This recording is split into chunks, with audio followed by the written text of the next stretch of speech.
Esse mês foi maravilhoso para a gente. Eu me lembro muito bem quando a gente começou a falar sobre Páscoa e veio essa divina ideia da gente falar um pouco sobre a mesa. As pessoas que passaram, que sentaram à mesa com Jesus. É interessante, né, quando você olha as Escrituras e principalmente a vida de Jesus nessa perspectiva de quantas pessoas sentaram à mesa com Ele. Quantas pessoas? Na primeira parte a gente provocou a gente pensar, a gente conversar sobre esse convite que é feito para todo mundo. E o convite de sentar à mesa com Jesus na primeira parte da nossa série foi esse convite que Ele enxerga a gente. A gente não tem, ninguém aqui está sentado à mesa porque merece. Porque diz assim, não, eu mereço estar sentado aqui. O convite para Jesus são pessoas imperfeitas. Mas esse convite é porque Ele ama. Porque Ele enxerga a minha vida. Porque Ele decidiu enxergar a minha vida. Mas sentar à mesa com Jesus é desfrutar dEle, é ser preenchido por Ele, é saber quem Ele é. A segunda parte, a gente falou de uma mesa que a gente recebe dEle, mas dá.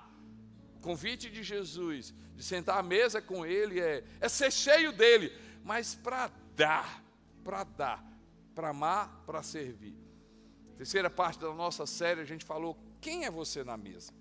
E o texto que a gente usou foi, Jesus é convidado, e ali na casa de um fariseu, Simeão, vê uma mulher, limpa os pés de Jesus, chora aos pés de Jesus, enxuga os pés de Jesus com seus cabelos, e ali ela está derramando com suas lágrimas aos pés de Jesus, e Simeão começa a julgar. E quantas vezes nós carregamos um fariseu na nossa vida? Julgamos aquilo que Jesus não julga, não enxerga o que Jesus Cristo enxerga.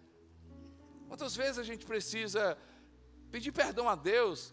Quantas vezes a gente é alcançado pela graça e em determinado momento a gente esquece que a gente foi alcançado pela graça e começa a exigir das pessoas o que nem Deus exigiu da nossa vida.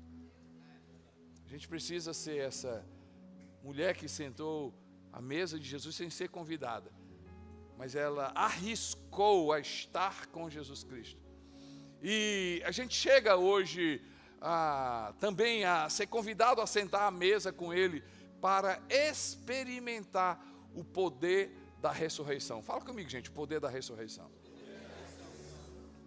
O convite ainda continua para mim e para você sentar à mesa para desfrutar o poder da ressurreição. A Bíblia, né, e quando a gente vai ver na perspectiva do Novo Testamento, a gente vai encontrar uma mensagem fundamentada em dois assuntos. Uma mensagem. O Novo Testamento tem uma mensagem. Com dois fundamentos, o que é a morte e a ressurreição de Jesus.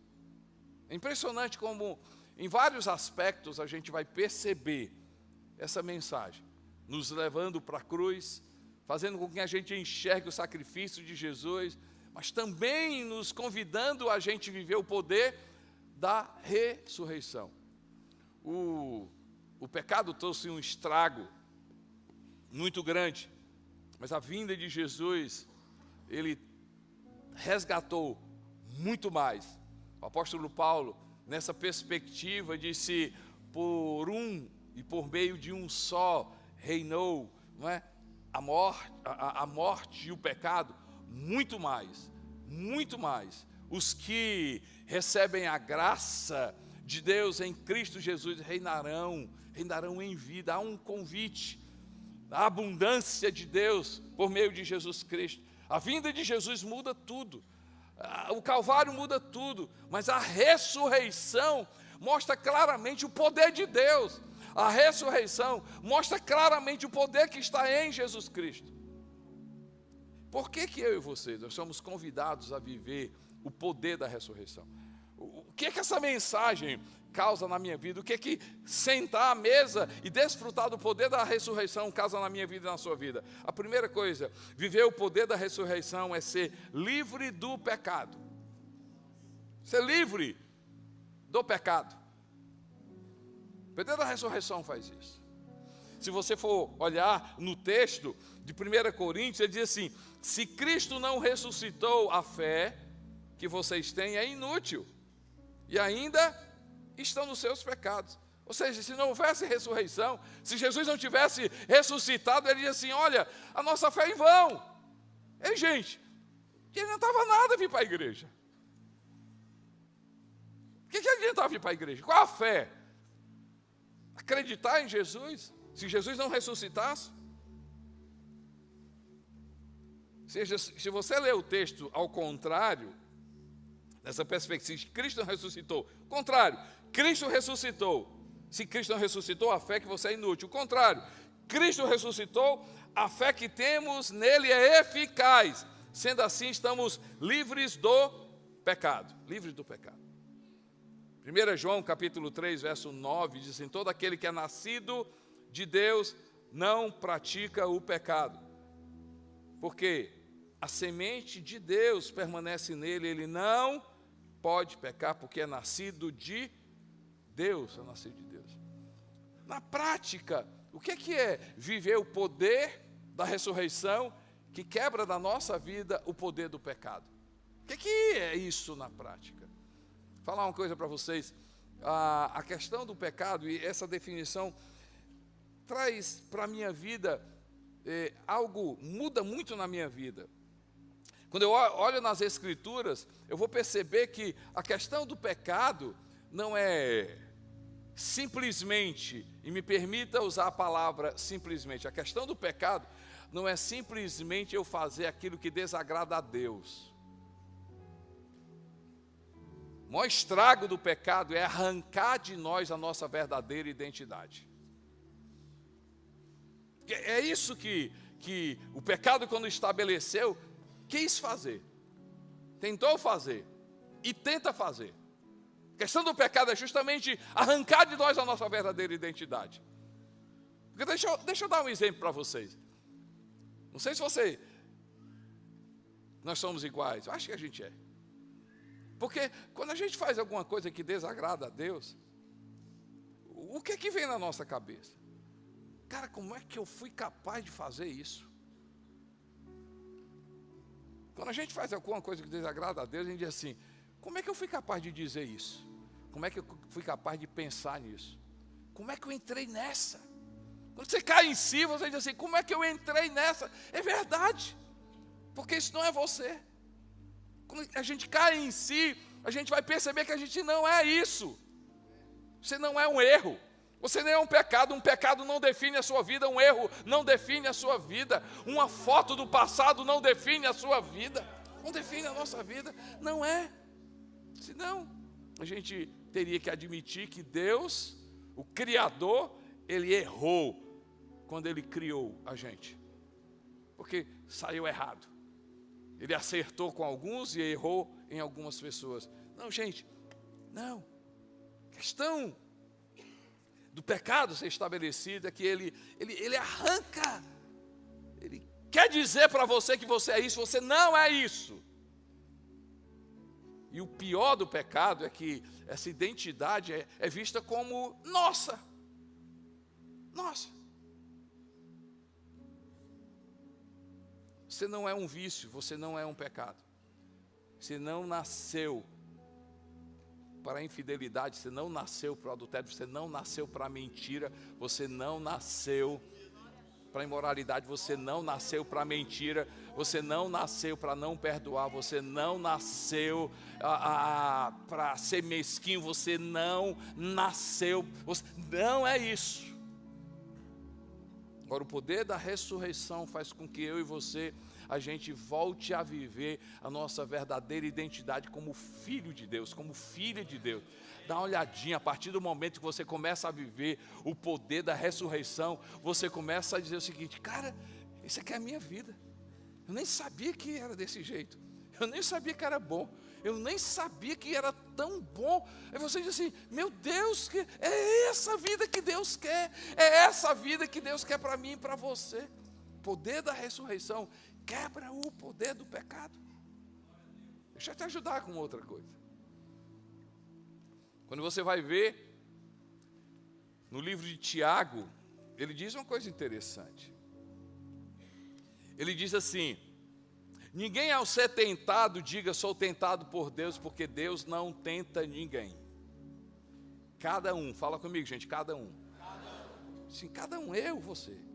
Cada um é tentado pela sua própria cobiça, quando esta atrai, seduz, gerando o pecado, e o pecado estabelecido gera a morte.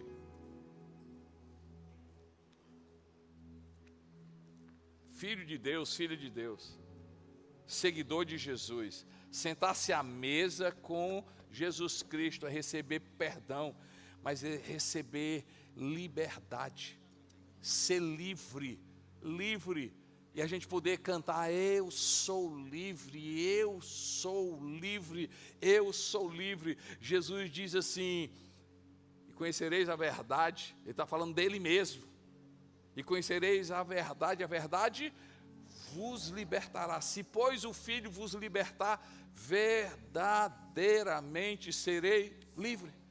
O convite a sentar à mesa hoje é você ser livre, é você resgatar, viver a tua verdadeira identidade, viver como filha de Deus, viver como filho de Deus. O convite de sentar à mesa é você realmente ser perdoado, mas muito mais do que ser perdoado, você viver a tua verdadeira identidade. A verdadeira identidade. Então, segundo as Escrituras, para um filho de Deus, pecado é um tropeço. Não quis fazer isso. Mas no fundo, se a gente for honesto, pecado para um seguidor de Jesus é uma decisão. Por quê? Porque Romanos capítulo 6, o apóstolo Paulo, ele diz uma coisa: porque o pecado não tem mais domínio sobre a sua vida. Ele fala: e aí, eu vou pecar mais para que a graça seja abundante? Assim, como permanecer no pecado se para ele eu morri? E aí ele diz, que nós morremos com Jesus. Olha a mensagem: porque nós morremos com Jesus, fomos crucificados com ele pelo batismo, e fomos ressuscitados com ele para viver vida nova. Por isso que lá também nas Escrituras você vai encontrar: pela graça sois salvos. Isso não vem de vós, é dom de Deus, dom de obras para que ninguém se glorie, pois somos feitura dele, criado em Cristo Jesus para andarmos nas boas obras, as quais ele preparou para que nós andássemos nela. Isso é livre, e a gente precisa viver o poder da ressurreição. O poder da ressurreição quebra o poder do pecado. Não existe aquela desculpa: cara, o diabo preparou uma para mim, eu caí. Não, você decidiu. Por quê? Porque a tua mente está escrava do pecado. Mas a notícia é boa hoje: o poder da ressurreição te liberta, o poder do Espírito Santo te liberta, o poder de Jesus te liberta.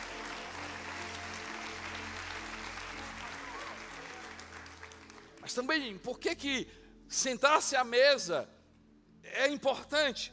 O poder da ressurreição faz o que também? O poder da ressurreição é ser cheio do Espírito Santo. O poder da ressurreição é ser livre do pecado, mas o poder da ressurreição é ser cheio do Espírito Santo. Olha esse texto, gente, eu amo esse texto.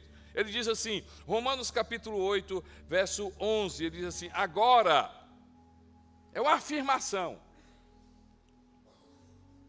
Não é uma pergunta, é uma afirmação. Agora, se o Espírito daquele que ressuscitou Jesus dentre os mortos habita em vocês, aquele que ressuscitou Cristo dentre os mortos também dará vida ao corpo mortal de vocês, por causa do Espírito dele que habita em vocês. Viver o poder da ressurreição é ser livre do pecado, mas viver o poder da ressurreição é ser cheio do Espírito Santo. E o que é na prática isso? Na prática significa que nós carregamos o poder, sentar-se à mesa com Ele, é eu e você, a gente viver livre do pecado, livre do pecado. Mas sentar-se à mesa com Ele é viver controlado pelo Espírito Santo. Voltar ao nosso natural. Fala comigo, gente, voltar ao normal. Voltar ao normal. O que é normal? Para mim e para você. É normal para a gente carregar jeito e trejeito dos nossos pais. Eu não faço um esforço, Jonas, para fazer alguma coisa que meu pai fazia. Eu carrego. Eu não faço um esforço, meus filhos não fazem um esforço para carregar o meu jeito. Que é lá o Lucas disse assim, meu Deus, eu estou fazendo igual ao meu pai. E faz. Tem algumas manias que a gente faz, que eu faço do meu pai, ele nunca me ensinou, mas tem umas coisas que você diz assim, se pega se fazendo. Essa mania que eu tenho de coceira no nariz, né? Às vezes eu estou com a Andréa, minha filha, está tomando café, aí eu faço assim, né? Daqui ela está tomando café, eu nunca ensinei, não é para coçar o nariz, tem que virar. Ela faz igual a mim, a gente fica rindo um do outro, né? Assim, ei gente, a gente carrega isso. Coisa boa da Andréa diz, puxou teu pai, coisa ruim, puxou tua mãe. A neném está aqui, eu posso dizer, né? Ei, gente, a gente é o nosso normal. Deixa eu te falar uma coisa. O convite hoje é para você viver o normal do Espírito Santo de Deus na minha vida. Deixa eu dar só alguns exemplos. Por exemplo, quando você lê em uma das cartas do apóstolo Paulo, aos Gálatas, você vai encontrar, pode ser que você não conheça a Bíblia, mas é bem conhecido esse texto que a gente chama o fruto do Espírito. O fruto do Espírito. E a gente, às vezes, tem muita gente que é tão acostumado com esse texto, né? O fruto do Espírito é amor, você já sabe, alegria, paz, blá, blá, blá, blá, blá. O que é fruto do Espírito? Vamos tirar a palavra fruto do Espírito e vamos trocar pela palavra resultado, efeito. E aí você já matou. Efeito, porque tem uma causa. A causa é o Evangelho, a causa é o Espírito Santo, a causa é a palavra, a causa é o poder da ressurreição. E o poder da ressurreição traz na minha vida o resultado que ele traz. Paulo, ele começa a listar. Começa a listar: amor, alegria, paz, bondade, benignidade, longanimidade, domínio próprio. Efésios capítulo 5, quem anda na luz, justiça, verdade.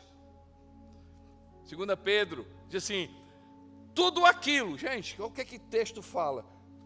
Tudo aquilo que precisamos viver, nós temos em Jesus Cristo. Não, vocês não ouviram não, vou repetir novamente. Tudo aquilo que eu e você, a gente precisa para viver, nós temos em Jesus Cristo. Tudo aquilo. A questão do Evangelho de Jesus é mudança de mentalidade. Fala comigo, gente, mudança de mentalidade. Porque já está lá. E mais uma vez, me permita eu trazer o exemplo dos meus pais. Já está em mim, eu não faço esforço. já está em mim, já está em você. A partir do momento que eu sentei à mesa com Jesus, Ele liberou o Espírito para mim. A partir do momento que eu sentei à mesa com Jesus, Ele deu o Espírito, Ele soprou o Espírito na minha vida e na sua vida. E quando Ele soprou, o texto que eu li diz: eu e você, nós carregamos o mesmo Espírito que ressuscitou Jesus Cristo. Eu acho que você não ouviu. Eu e você carregamos o mesmo Espírito que ressuscitou Jesus Cristo.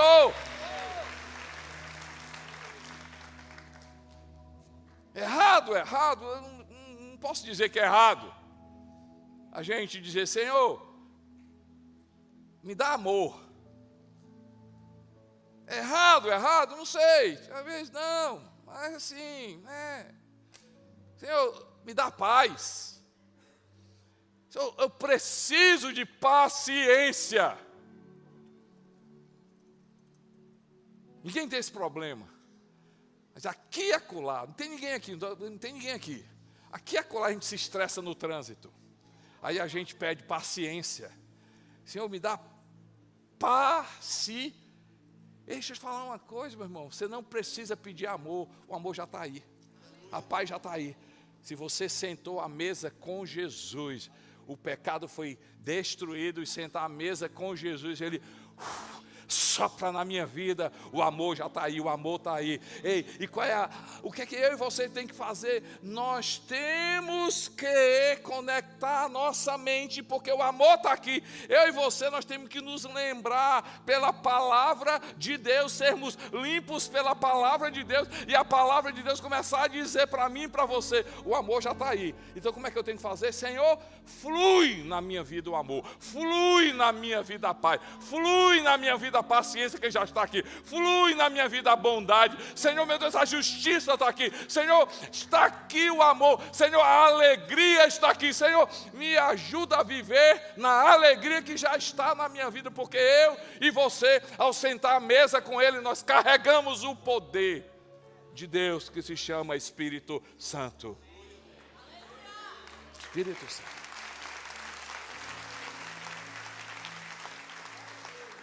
Por isso que a palavra nos ajuda o quê, gente? A mudar de mentalidade. Uma coisa é ser liberto, outra coisa é ser livre. Libertos do pecado, outra coisa é ser livre em Cristo Jesus. É viver essa mentalidade do normal. Fala comigo, gente, normal. Normal. Deveria ser normal para você. Perdoar deveria ser normal para a gente amar, deveria ser normal para a gente ser generoso, deveria ser normal para a gente ser paciente, deveria ser normal a gente querer orar, deveria ser normal para a gente falar a verdade, deveria ser normal. E aí quando você começa a viver o seu normal, você percebe que é melhor. Gente, vem cá, quando você começa a viver o teu normal, você diz assim: caramba, é melhor falar a verdade. É mais complicado. Eu vi uma definição sobre mentira. Simples, e mentira é adiar um problema. Porque vai acontecer. Vai acontecer. Ei, gente, eu vou falar uma coisa. Coisa boa é você falar a verdade. É o teu normal.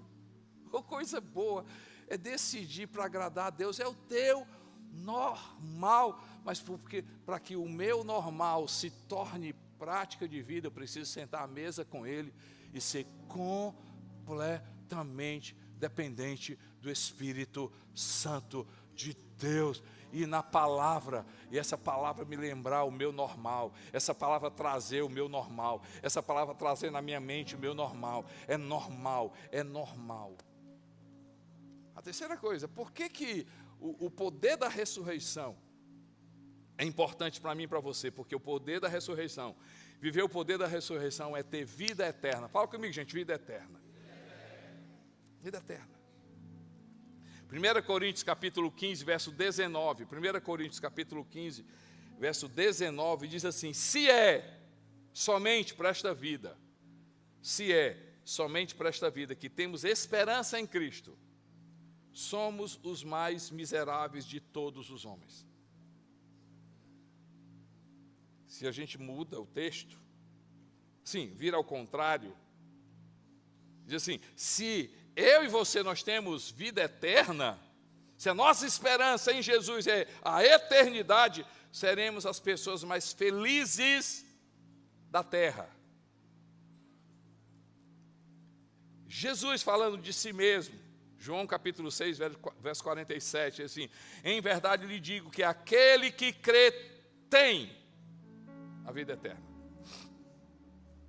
1 Pedro, capítulo 1, verso 3 a 5. 1 Pedro 1, 3 a 5, diz assim: bendito seja o Pai de nosso Senhor Jesus Cristo, conforme a sua grande misericórdia. Ele nos regenerou para o quê? Uma esperança viva, uma esperança palpável, uma esperança real, por meio da ressurreição de Cristo Jesus, de Jesus Cristo dentre os mortos, para uma herança que jamais poderá perecer, macular-se ou desvanecer. Esta herança está guardada nos céus para vocês, que mediante a fé são protegidos pelo poder de Deus, até chegar à salvação que está prestes a ser revelada no último tempo. Deixa eu ler mais uma coisa. C.S. Lewis, grande teólogo, escritor maravilhoso, ele escreveu uma coisa interessante assim: desde que os cristãos deixaram de pensar amplamente no mundo vindouro, tornaram-se infelizes neste mundo. Aspire o céu e terá a terra de lambuja. Aspire a terra e não terá nenhum dos dois. O poder da ressurreição é viver, sentar-se com Jesus à mesa, é ser livre do pecado, é viver no poder do Espírito Santo, mas sentar-se à mesa com Jesus, vivenciar o poder da ressurreição, é a gente desenvolver na nossa vida uma mentalidade de vida eterna. Mentalidade de vida eterna. Se você pega a Bíblia, do Gênesis ao Apocalipse, você vai encontrar, dependendo da versão da Bíblia, quase 600 textos que falam sobre morte, Hades, paraíso. Preciso, 580 textos. Só no Novo Testamento você vai encontrar 48 textos explícitos, de forma explícita, que fala sobre vida eterna. A maioria das parábolas de Jesus fala sobre eternidade. A gente deveria levar a sério o assunto da eternidade. Algumas realidades da vida. Eu não estou falando isso para causar medo em você, só estou falando isso para trazer você para a realidade. Realidade dito por Jesus Cristo. O céu é real e o inferno é real. Dito por Jesus. Se Jesus Cristo não tivesse falado sobre esse assunto, a gente poderia até duvidar. Ele falou, Jesus disse que ele iria partir, ia preparar lugar e depois iria voltar para receber a gente. Ele falou sobre o céu. O céu é real. Fala comigo, gente, céu é real. Eternidade é real. Salomão, em um dos seus livros, livro de Eclesiastes, no capítulo 5, verso 7, ele diz assim: há mais sabedoria eu ir para a casa do luto do que a casa da festa. Por quê? Eu parei diante desse texto assim, porque que Salomão quer dizer com isso? Isso tem lógica. Festa ninguém pensa, festa é festa, meu irmão. Vamos desfrutar, vamos aqui. O que? Problema não existe problema não, mas meu irmão, estamos na festa aqui, aproveita. Casa do luto a gente para. E ele diz assim, por que a sabedoria? E ele diz assim, porque este é o destino de todo ser humano. Vírgula. Os homens deveriam levar isso a sério. Eternidade é real, gente. Outra realidade, eu não estou falando isso para causar medo para você. Só estou falando uma realidade. Segunda realidade da vida. Tudo passa. Inclusive nós. Só duas pessoas não experimentaram a morte, segundo a palavra de Deus. 1, Enoque. 2, o profeta Elias. Eu e você não somos nenhum dos dois. O que é que significa? Todo mundo vai passar. Sendo mais claro, todos nós vamos morrer. Pastor, trouxe um amigo meu, eu disse assim, vamos para a igreja hoje, tu vai sair tão feliz de lá. Eu não estou falando isso para causar medo em você. Eu só estou falando que é real. Vamos fazer uma pesquisa? Interessante, gente. Todo mundo sabe esse assunto, mas ninguém leva a sério. Quem quer ir para o céu, levanta a mão e dá glória a Deus. Olha a incoerência. Quem quer morrer agora?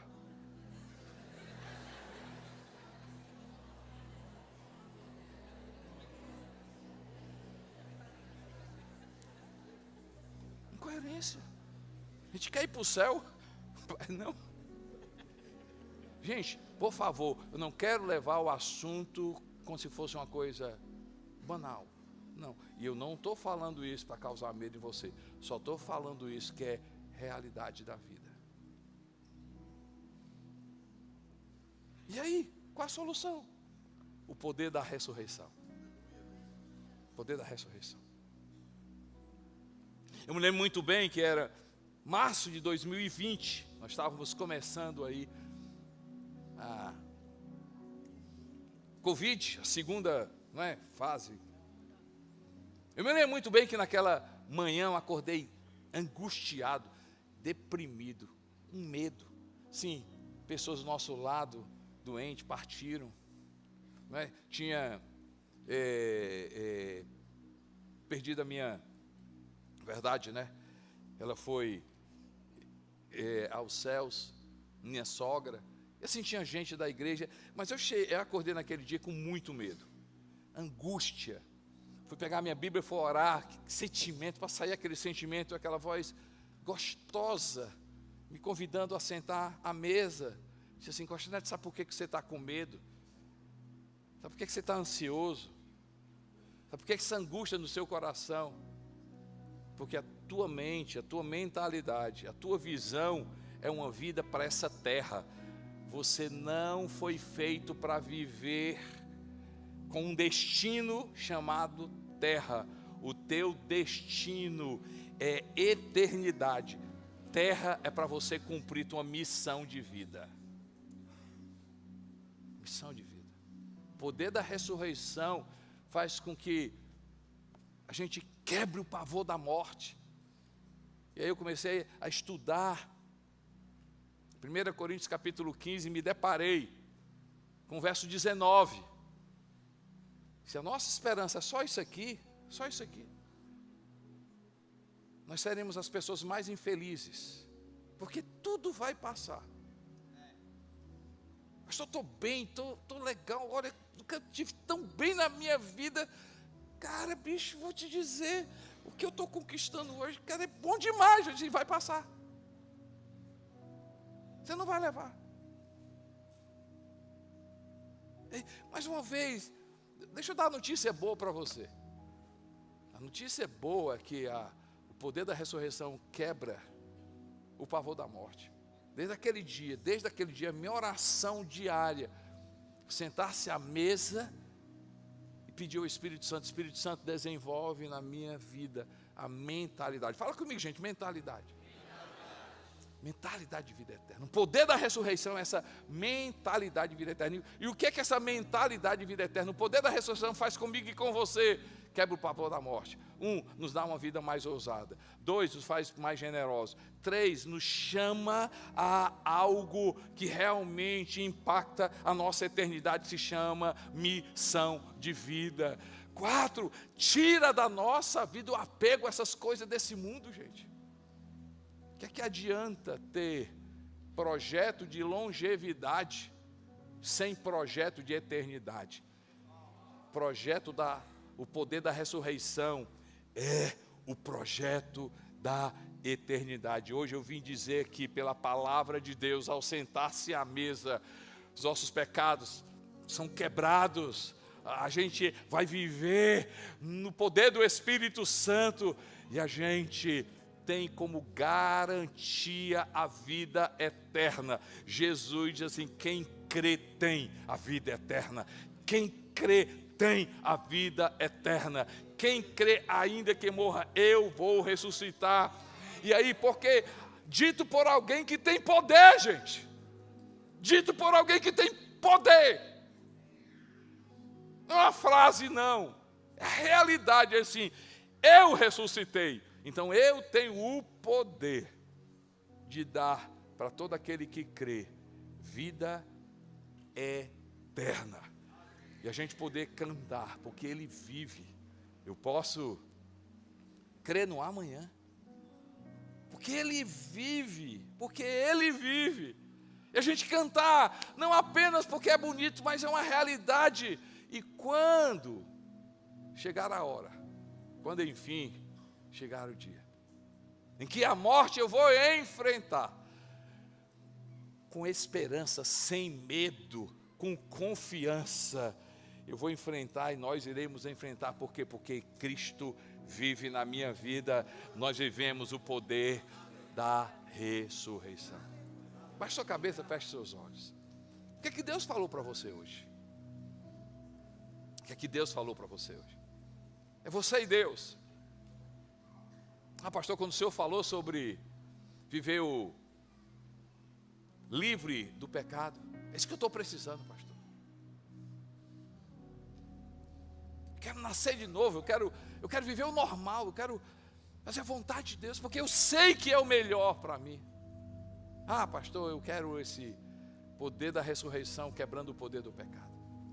Pastor, quando o Senhor falou sobre viver livre, controlado pelo Espírito Santo, é isso que eu quero, pastor. Eu quero viver o poder da ressurreição e paz ser o meu normal, amor ser o meu normal, perdoar ser o meu normal, paciência ser o meu normal. Pastor, quando o Senhor falou sobre a eternidade, eu quero isso. Me assusta, pastor. Mas hoje eu quero